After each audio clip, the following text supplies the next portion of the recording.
Hi, this is the Be Well with Michelle Greenwell podcast. Our heartwarming conversation is designed to lift you on your wellness journey. Grab your cup of tea and enjoy the podcast.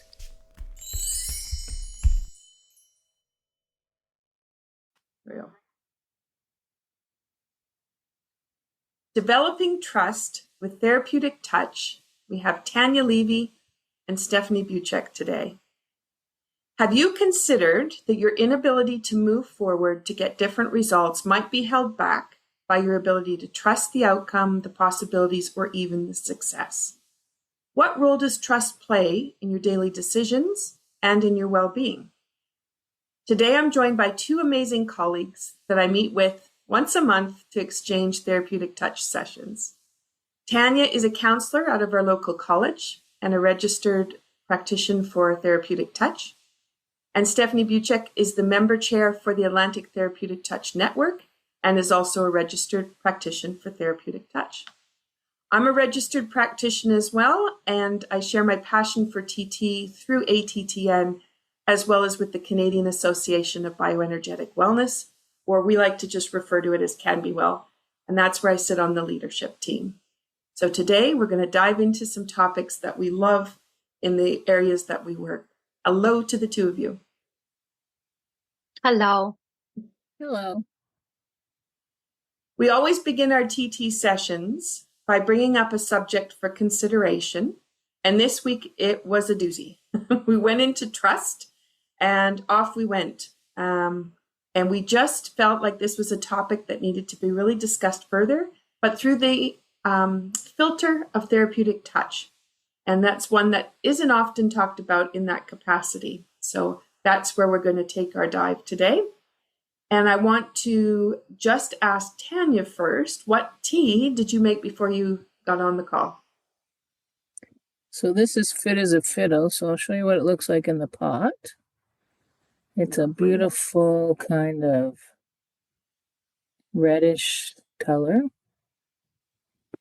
And I'm also tested, and that's what my body wanted. So awesome. And Fit as a Fiddle is part of Natalie McMaster's set or series, and its focus is on the orange pekoe tea. And I'm just going to bring up for people orange pekoe. The ingredients within that calms the nervous system while opening the mind.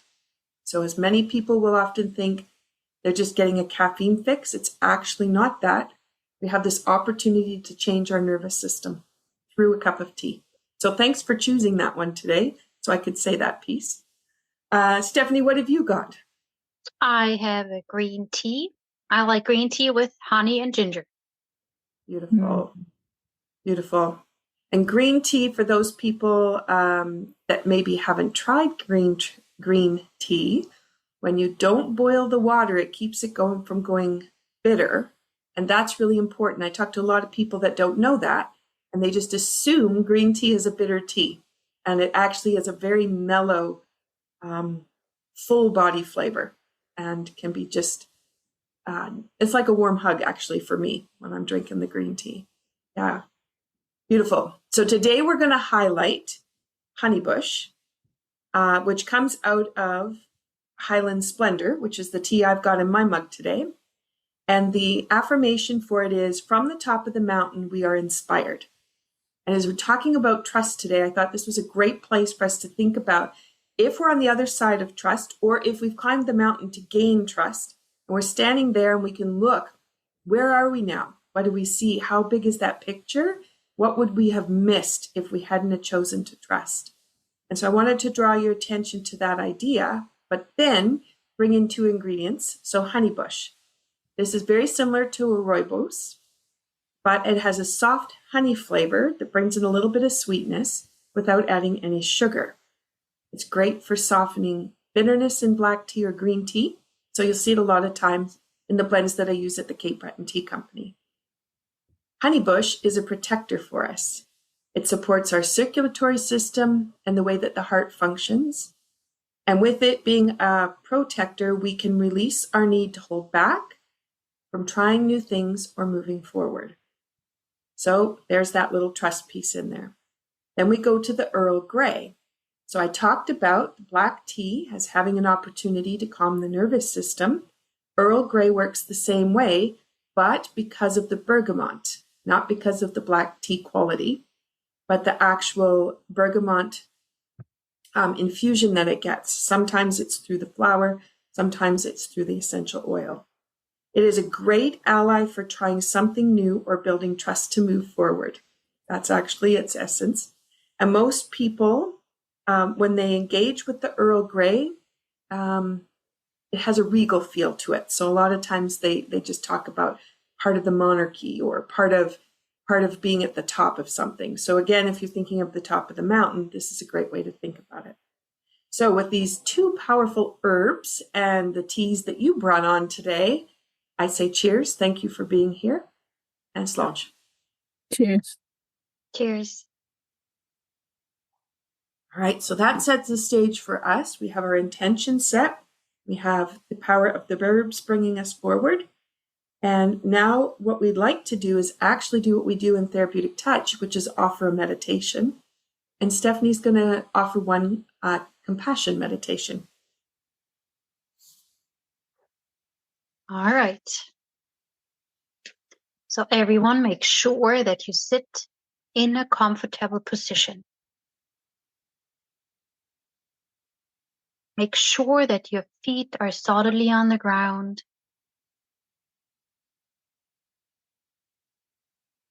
And breathe easily in and out.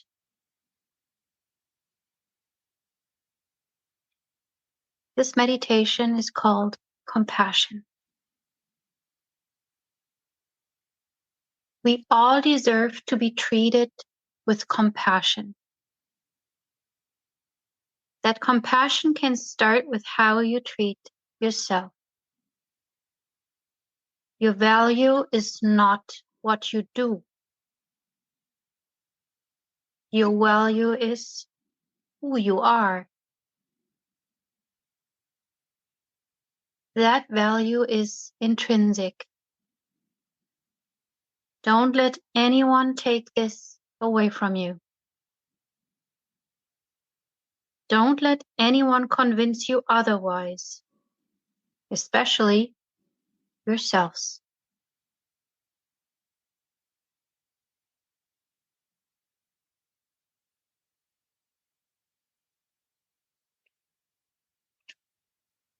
And whenever you're ready, come back to the room.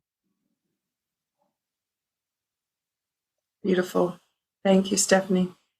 Thank you. That was a lovely way to end the week.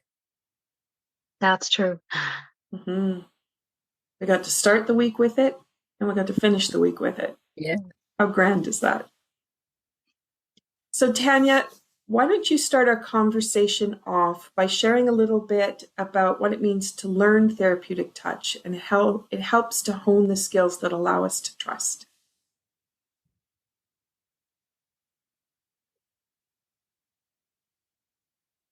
Well, I first learned therapeutic touch in 2014 because I walked into a class you were teaching on Touch for Health, and I found out that they were teaching level 1, Therapeutic Touch Foundations, and I went and took the class with you and our fellow colleague. And I think that for me, it's a reminder that everything is energy. And so we can lean into good energy or we can lean into negative energy. And to become more aware of what energy we bring and what energy sometimes we allow in or receive. And I think that trust comes in as we begin to trust that awareness. So whether I'm working with students at the college and counseling them, or I'm noticing that a coworker is having a bad day, or I think about a friend, they cross my mind, or I'm aware that someone's ill and I want to offer some healing energy to them. It's about trusting that awareness, and I think that learning therapeutic touch increases that trust. And I think that it also gives the tools, as Stefanie talked about in the meditation, to value ourselves in that awareness, that we are someone that can offer, that can create an environment that can support someone's healing, that we have value, and also have compassion to ourselves if we're having a day when we can't offer therapeutic touch, because sometimes when we're ill or stressed, we know it's not a good day to offer it. We just really need to be aware that we need to fill our cup and go back to that place of stability and groundedness. Mm-hmm. Mm-hmm. And so as you're working with people, building their skills as they're continuing their education, how has those additions of concepts really supported your students? I'm much more aware of nonverbal, Mm-hmm. even though counseling is a very word-dominated occupation because you're talking and listening. I've learned to listen beyond the words and notice body language and ask about body language. I might say to a student, I notice when you talk about that, you don't look at me or you look at the floor. I notice today that when you're in my office, all you're doing is playing with the fidget tool. Are you stressed about something? Whereas in the past, I might not have noticed that nonverbal. I might not have noticed the energy around the words or within the words. And I also think that I notice my own words and what they mean and how to create an environment, because I think people are experts on their own healing. And I think that it's important to see it as a partnership of healing and working together towards healing and teaching people tools so they can heal. So I think another piece of the Therapeutic Touch Foundations course is that it's taught me more about being centered myself and being grounded myself, so then I can teach that centering and grounding to students, which allows them to have more control over their lives or more trust in themselves or to build their own awareness. Mm-hmm. Mm-hmm. Beautiful. Stefanie, we got into a discussion about, trusting is one piece, but then there's this letting go piece and how much people really do try to hold on. Can you share a little bit about what it means in TT to be able to let go? First of all, it's really crucial in TT that we, as the person offering the healing session, we detach from the outcome. And it's not in our hands. So the healing, actually, we're facilitating the healing process of our healing partner. Like Tanya said before, we're in a healing partnership. And we support the other person in their own healing process, but it's not up to us how this is going, right? But we have to trust. So we come back to the trust in the process. And the more trust we manage to build with our healing partner, the more open this healing partnership is going to be, and the better certainly the energy can flow in this, because the ground, or what it's based on, is compassion, right? So, and the more trust we have, the more compassion we're going to create, the more open our heart's going to be, ours and the healing partners as well, the better and the easier chances are that the energy can flow freely and for the best outcome. Mm-hmm. But then, as I said, we detach from the outcome. So usually in my experience, people are really relaxed after. Often they report that they have less pain. Often they just have a very relaxed smile on their face, and sometimes a little bit of an astonishment because sometimes people don't expect just how relaxed they are. Mm-hmm. And so that is very rewarding. And for myself too, I'm very relaxed after every session because I'm so also focusing on my own centering and grounding and letting go. It's like you work in a meditative state. And that is very rewarding for myself as well. So it's an absolute win-win situation. Mm-hmm.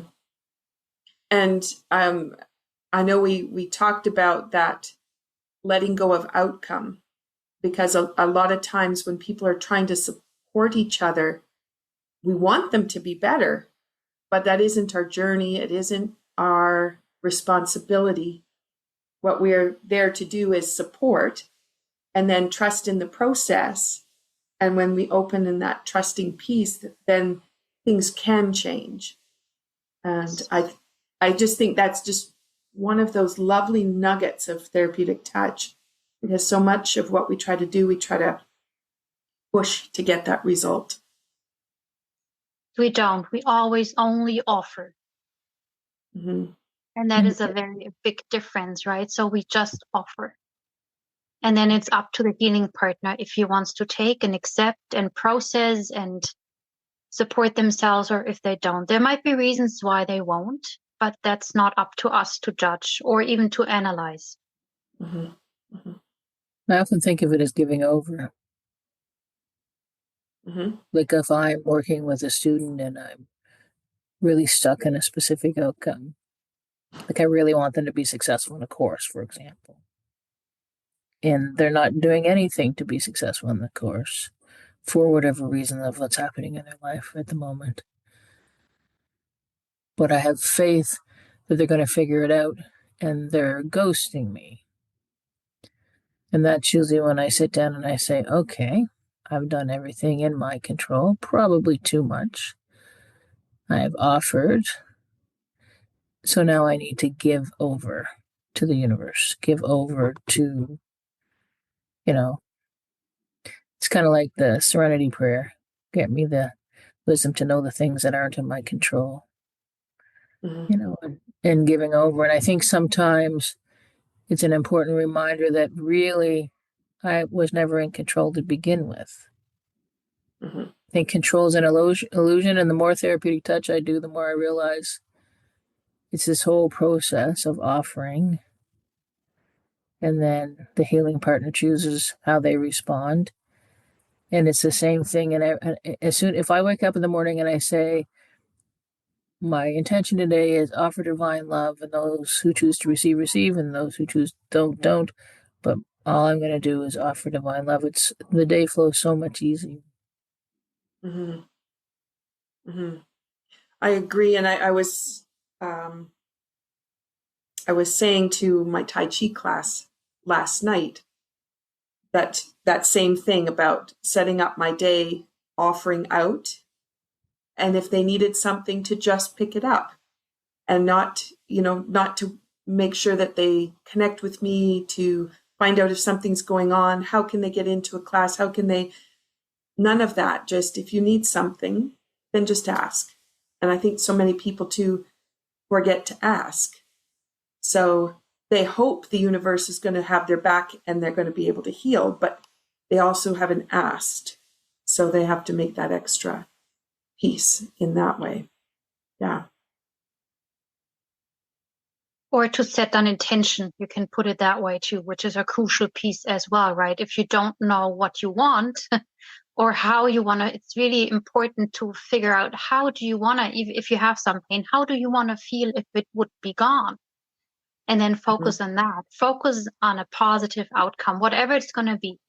Mm-hmm. But that is very crucial. Set the intention Mm-hmm. to where you want to be and how you want to feel. Mm-hmm. I remember when my son was really young and I was a single parent, and one of the older parents in a group I belonged to said to me, I always thought it was easier for a child to do something if I talked about the positive outcome after. So instead of saying, come on, come get your bath, come on, come get your bath, come on, come get your bath, she said I would say something like, let's go play in the bathtub, or let's go sing in the bathtub, or let's go read in the bathtub. And then it was more of something to look forward to. And that really stuck with me because I began to notice all the times I was more stuck on, you have to do this, versus let's go do this fun thing. And it was the same thing, the same activity, but it was how I framed it to him. Mm-hmm. And it was really wise wisdom on her part. And I'm not explaining it as well as I would like, but the point is, it was easier to focus on the positive part of the activity and get buy-in. And I think too, as you were saying, Stefanie, with how people feel after a TT session, they can't believe that they could be so relaxed, or they can't believe that pain is gone, or that even that stiffness has disappeared.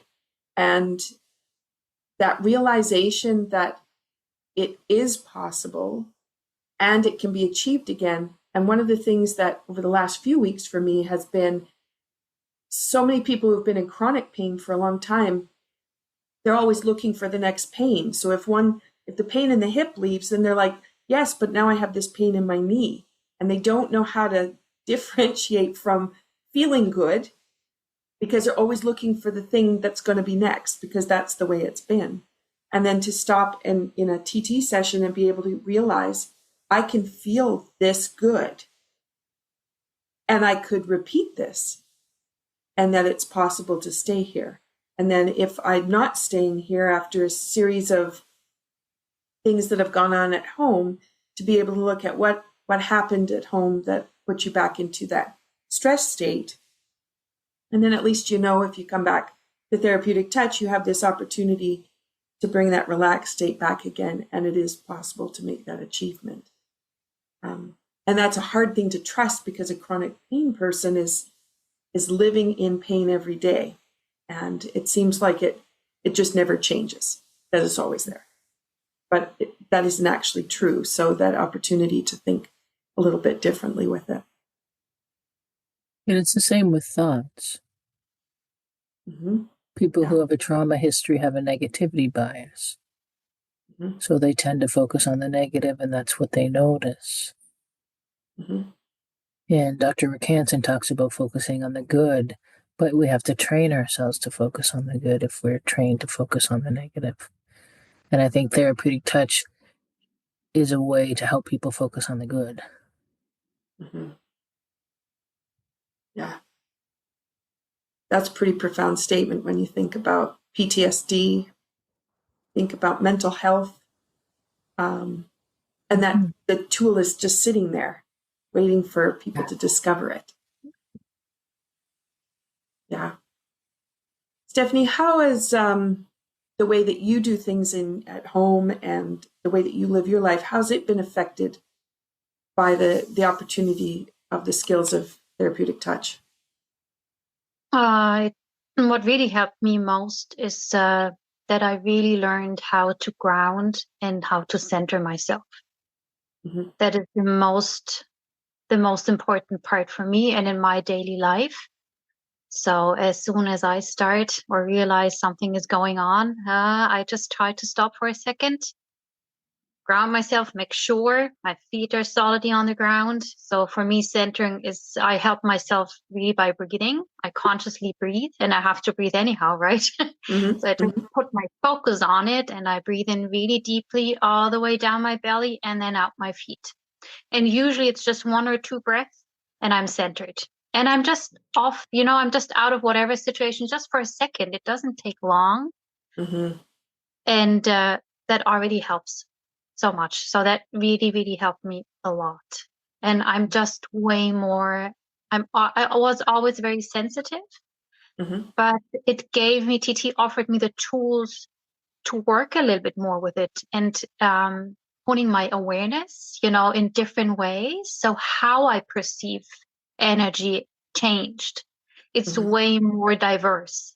So it's not only sensing something emotionally, so I'm very emotionally sensitive, mm-hmm. but it also helped me being aware in different ways too. Like sometimes I would see colors or sounds, or I would hear things, and that is just, it's just very enriching. It's just very, very cool. Mm-hmm. And especially when, like you said, when you realize that you're seeing a vision of something, you might be able to see forward, or you might be able to see a new idea or new way of solving things. but you start to recognize these little clues that they might have been there before, but they weren't predominant enough for you to think they were of value. Yeah. And then you have this ability to trust that what you are seeing allows you a new way of moving forward. Exactly. And So it's a trust. Yeah, I learned more to trust in the things I would just pick up before, as I said, on an emotional level, and not being sure sometimes, am I wrong? I'm just too sensitive, blah, blah. But now I know, well, what I pick up is very valid, but I have, but I can use, use is not a good word for it, but I can do something with it now. I don't feel, so to say, helpless or overwhelmed. I'm more comfortable with it because I know what I can do with it. And sometimes just grounding it or just letting go is already a start, right? And then I can go from there. Mm-hmm. Mm-hmm. And I appreciate the self-empowerment piece, that in lots of situations we get ourselves into it, something we've never done before. It's a stressful situation. There's been a crisis, and a lot of people don't know what they can do. And I think for me, knowing that I might not know what to do, but I can have the confidence to know that if I take some of my TT skills, I can make a difference. And it could be as simple as grounding or centering a person in a crisis or in an accident scene, or first aid. You don't have exactly everything that you need, but you at least can calm the person down until you can get what you need. And that empowerment that I'm not helpless here and I can make a difference just with a simple change of how I approach it. And I think that's what I've enjoyed the most out of the skills that I've developed. What are you thinking, Tanya? That there's a clearing piece to it. We talk about grounding and centering, but I also find it helps me clear, whether you want to call it stress or stuck energy or negative thoughts or funk. It just helps me clear things out.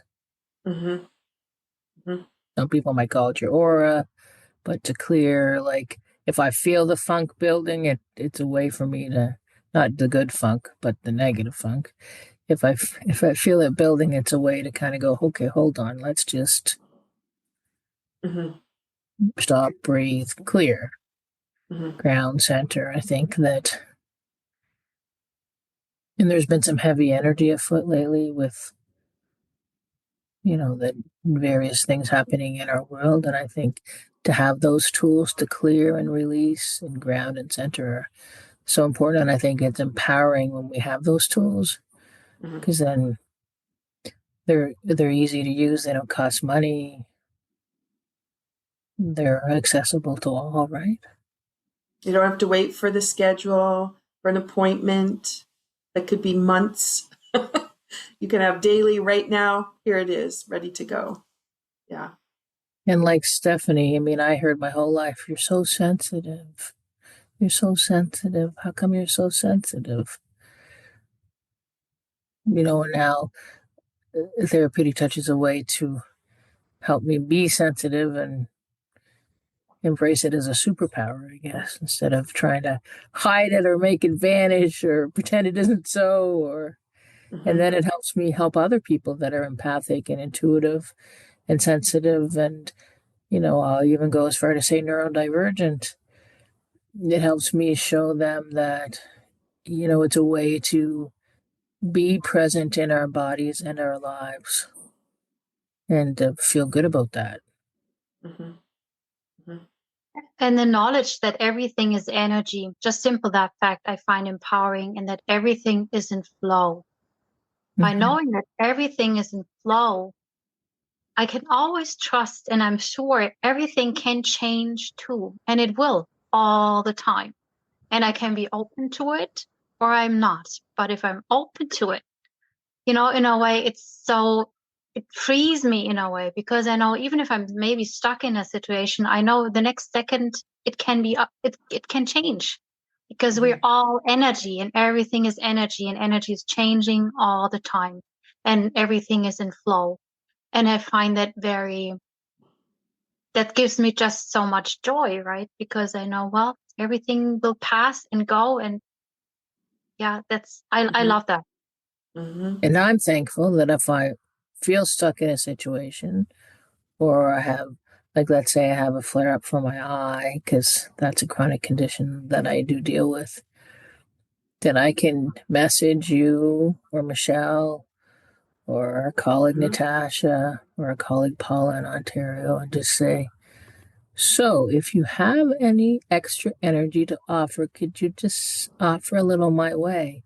And it feels so less isolating, right? Like, because sometimes when we're in pain, we're dealing with something that we've dealt with before, but it's a flare up of some sort, and we don't always have the energy in that moment to offer ourselves. We know I have such gratitude for the whole network of people that are willing to support we support each other. And I think that's a beautiful thing. I'm thinking also about what I often tell people, which is these tools everyone should have in their toolbox. This should be like a no-brainer for how you start in life, is to have these skills. Particularly little people, it's lovely for them to be able to go over to somebody that just hurt themselves playing and to be able to take their hands and easily wash that away. It's just so empowering.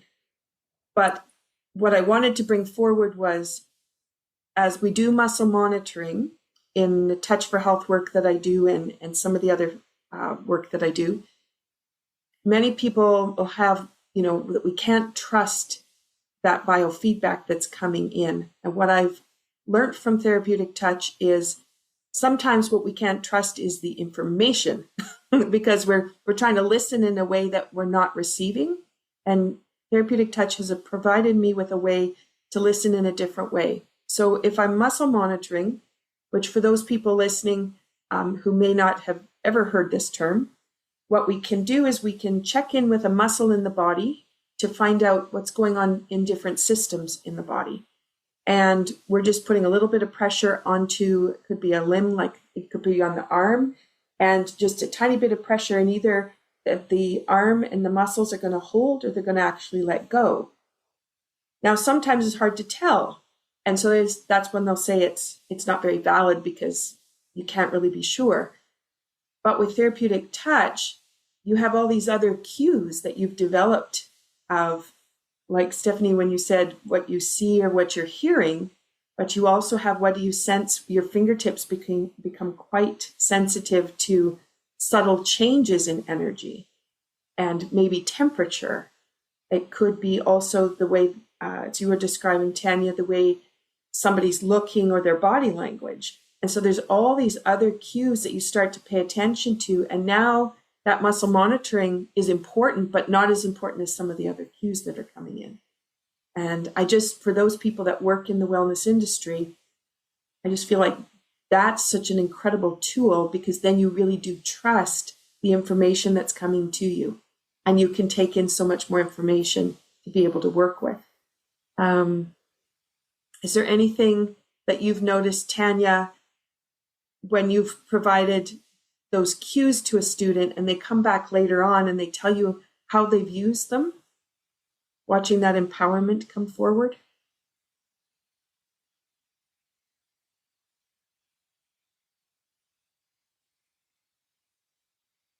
I think they're more able to express their feelings, or how they might be carrying stress in their body, or they're more able to identify what fills their cup or helps them ground or center. I think it's about building tools and awareness.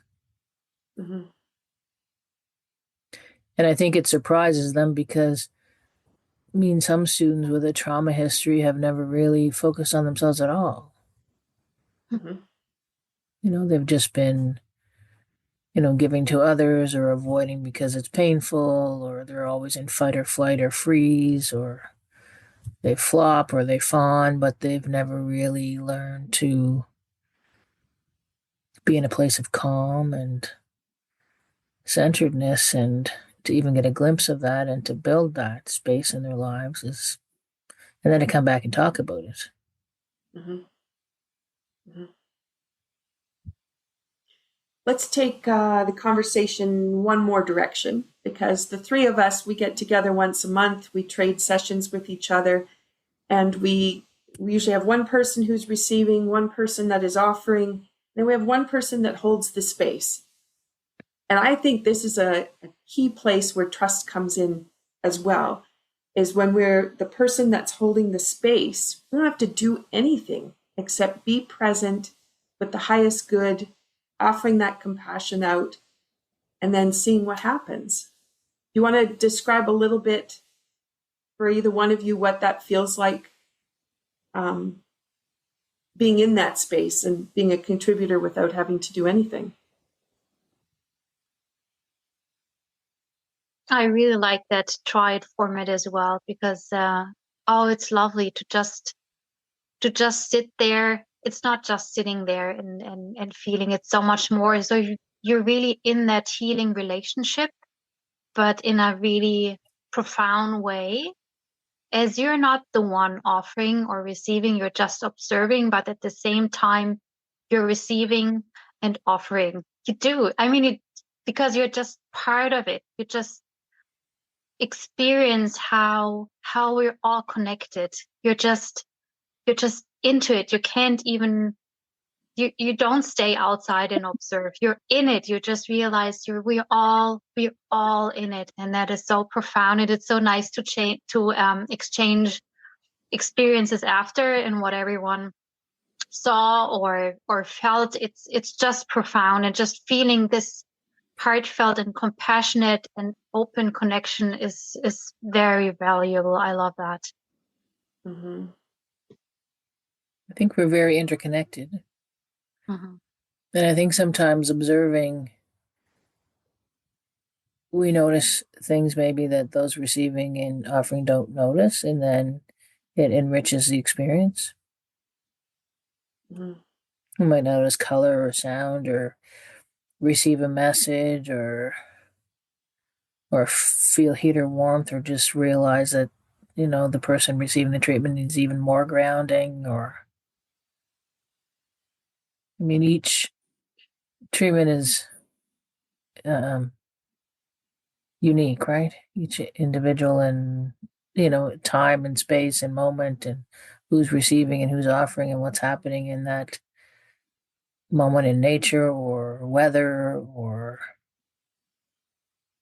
so you're just present there, right then.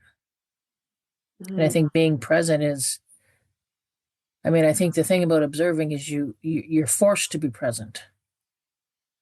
Mm-hmm. You can't really be distracted when you're observing. You're just there. And I think it's good for my busy mind, to have moments where I'm just present and not trying to do another 1,000 things, right? Because Mm-hmm. our society wants us to not be present. It wants us to be busy thinking about things we want to buy and things we have to do, and la la la la la. Mm-hmm. And I think observing is the opposite of all that. I find myself too, if somebody's presenting and I'm in the audience, I become same thing, that observer holding the space for them, because they're going to be nervous about what they're doing.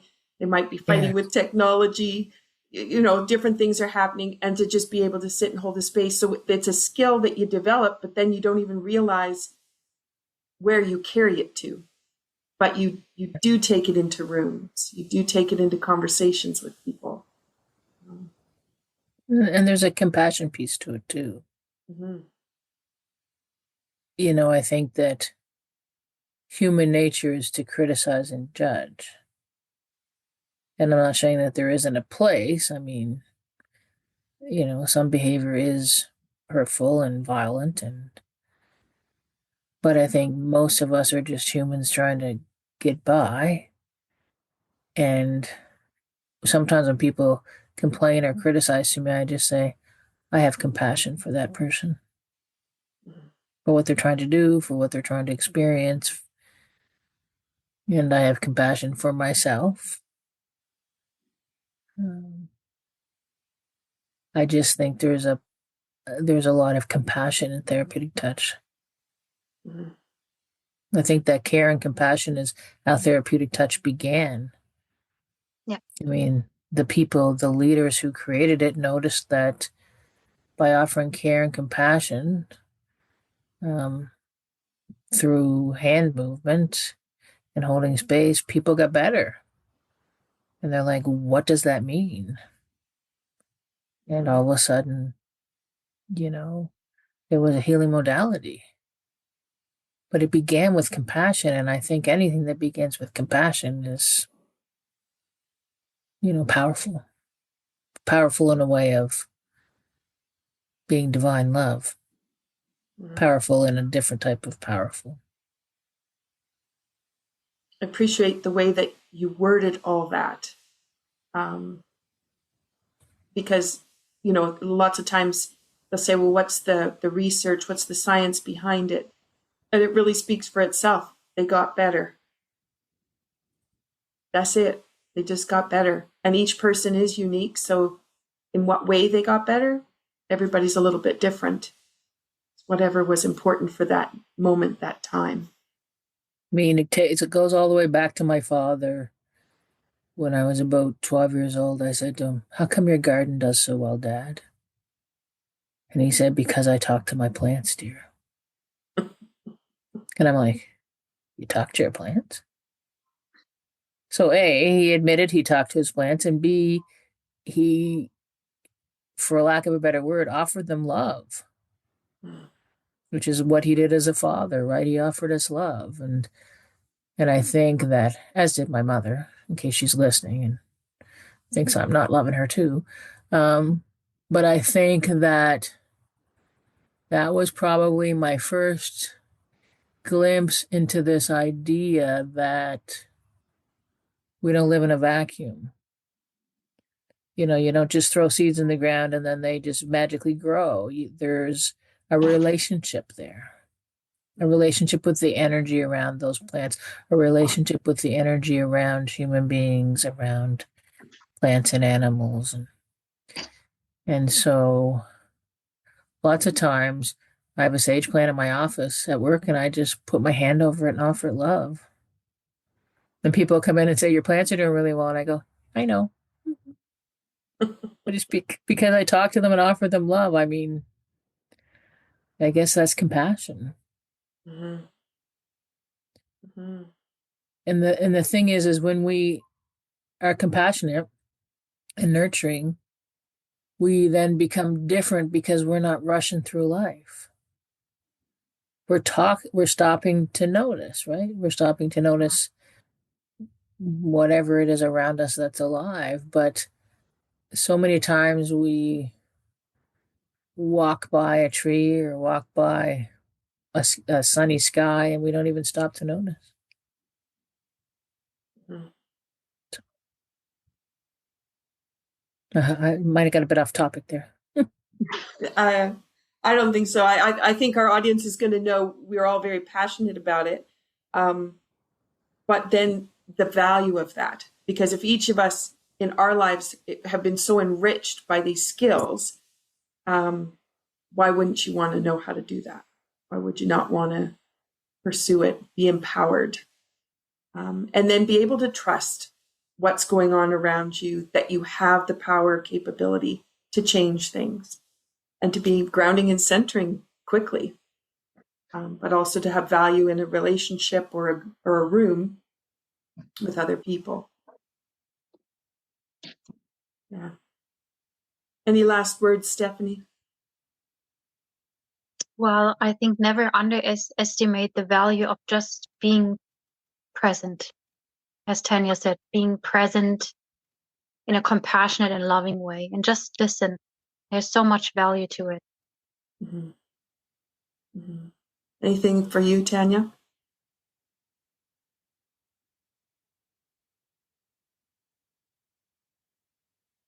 It's okay to stop, look, and listen. Mm-hmm. We don't have to rush through our days. It's okay to slow down. I remember once a student stopped me in the hallway and she said, "Do you always walk this slow?" And I'm like, "Probably." And she goes, "I wish I could. I wish I could take the time to be slow." And I didn't even notice. Like I was just walking the way that I walk, right? Mm-hmm. But here was a student thinking that meant I was more present and aware. Mm-hmm. So of course my response was, "Well, you can. It just takes practice, right?" Mm-hmm. So we don't know how we impact others Mm-hmm. by showing up and being present and compassionate, but I think we do. I think it's a good thing. Mm-hmm. Mm-hmm. Yeah. So for those people listening, we belong to the Atlantic Therapeutic Touch Network. So Atlantic TTN.org and .com. .com. That's the one I always mix up. And there is a therapeutic touch network for Canada because it goes clear across the country, that there are chapters and people practicing all over Canada, but also internationally. And so then we have Therapeutic Touch International Association, and they offer meditations and connections on Friday afternoons. So if that's something that, as you're listening, you're thinking you'd like to be a little bit more involved, you know that you've got other ways you can connect. And on the Atlantic Therapeutic Touch Network website, you can find information about when courses are being offered, when there are group gatherings, practice groups. We practice online. Lots of groups practice in person, so you've got lots of options available. Beautiful. Thank you, ladies, for making the 100th episode so much fun to be a part of. And I so appreciate when we get a chance to gather and have our conversations and see where they take us. It's always so enlightening. Thank you. Thank you. Thank you. So this is episode 100, and it's an amazing milestone for podcasting. The statistics are that anybody who starts a podcast usually doesn't make it past the 20th episode because they figure out either they've said what they wanted to say or their message isn't the way they wanted to say it. And so something happens and they usually end. So I've found that with the seasons that I've put together, I've grown and been empowered by the conversations and the wonderful people I get to bring onto the show. And this has been a way for me to really hone in some of my skills, but also to advance conversation. And in this last season, I have been very diligent. Yes, I own the Cape Breton Tea Company, but I really wanted to empower people with intention and herbs and understanding the power of herbs. That work comes from Evelyn Mulder's work with sound essences and also working with Western herbs. And I just want people to be able to be a little bit more present in their lives, have a little bit more that they can think about, and also while they're listening to have a healing session. And I think now, as I've talked about, that's how I set the podcast up. I think you can hear from our conversation today how easy it is to create the space for that healing session to happen. And I value that when I'm telling people, please listen to the podcast and enjoy the topics, but also give yourself that chance to have some time to do some healing and be present for yourself and to trust that the process can happen. So together we can advance health and wellness as a way of being rather than a goal that's far ahead of us and we can't trust it. So I empower you to have a listen to other podcasts, check out the other guests, and please share it with family and friends so that other people can learn and grow as well, and give everybody the opportunity to have these tools in their hands. So thanks, everyone. And we close that 100th episode. Thank you for listening to Be Well with Dr. Michelle Greenwell. There are a couple of resources I want to just point out. When you go to the website greenwellcenter.com, you'll have a pop-up window. That pop-up gives you the top 8 easy stress releasers that you can use every day. That's something you can put beside your computer, the bathroom mirror, beside the bedside table. A great resource. Also, my YouTube channel. It is full of playlists with all kinds of different ways that you can activate energy and bring vitality into your day. You can find that when you go to YouTube at Michelle Greenwell. And last, if you're a Linktree person, Linktree, linktr.ee/Greenwell Center. That has all my resources in one spot. Those are for intricate little things that you can't get everywhere.